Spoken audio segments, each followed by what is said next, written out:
God is of everlasting beauty, and to all of you, my beloved classmates. I never expected to be standing up here. I never expected that I moved out when I will deliver a speech here in front of you.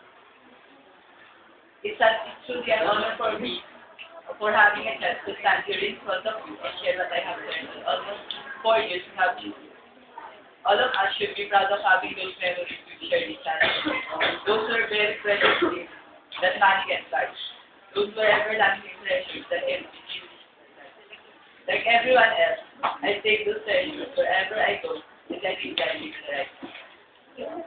We all know that the graduation day is coming nearly ahead of us.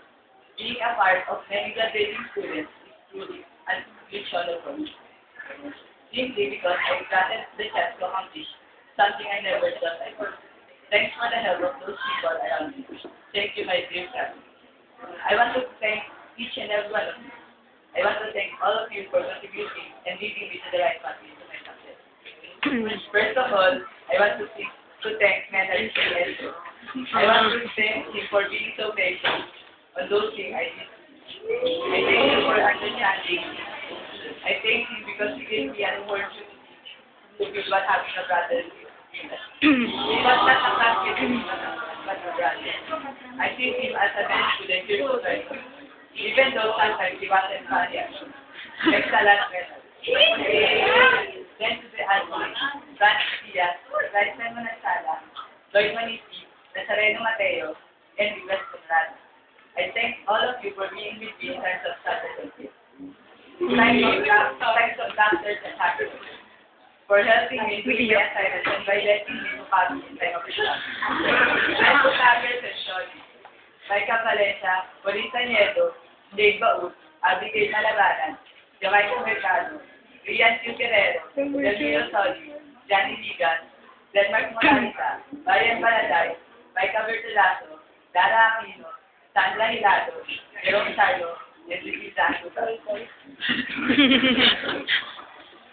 Even though I didn't become so close with you, I treasure all the memories we have shared with each other.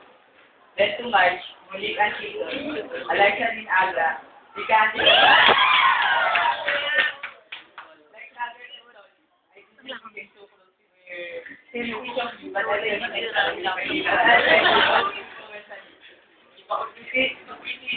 General Dilara, Maria Victoria Balatuba, Helen Imperial, Normy Lape, and Pamela Diaz. Even though she wasn't here.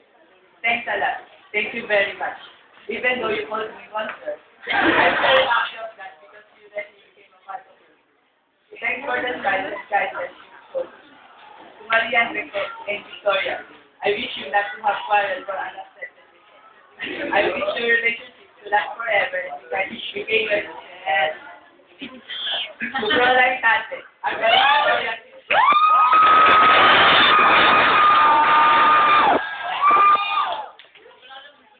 Thanks a lot and good luck. We start to have that division.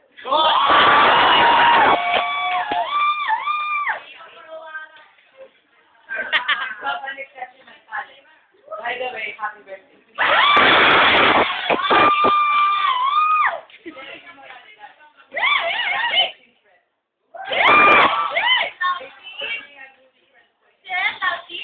Mariana. Mariana. I'm very sorry for what I have done to you. Or we make you cry sometimes. Forgive me for the bad things I've done to you. Sorry to you, but I think this is the time. I'm sorry.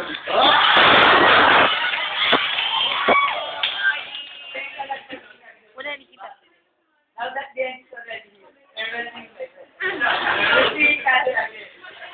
Thank you for the memories. Thank you for all the last things. I know we'll never see those days again. I think we'll never be that way again. But that's just how it goes. We may be not like now, and we will have different and new companions. Before I end this speech, I'm leaving you this promise. Even though I will not always be there beside you, you always have me as well as my heart and support.